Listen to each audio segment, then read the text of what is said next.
વડોદરાના આજવા રોડ પર ગત 30મી તારીખે છેતરપિંડીની ઘટના બની હતી। કમલનગર નજીક શાકભાજી લેવા ગયેલી ગીતાબેન ત્રિપુટી સાથે અજાણી મહિલાએ સુરત જવાનો રસ્તો પૂછવાનો બહાને વિશ્વાસઘાત જીત્યો હતો। બાદમાં પોતાના ભાઈની સગાઈ માટે દાગીના જોઈએ એવી વાત કરી ગીતાબેન પાસેથી કાનની બુટ્ટી અને સોનાનો વેડલો મેળવી લીધા હતા।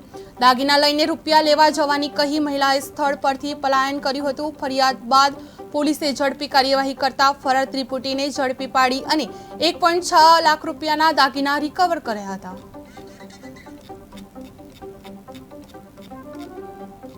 પોલીસે છેતરપિંડીમાં સામેલ ત્રિપુટી ઝડપી છે।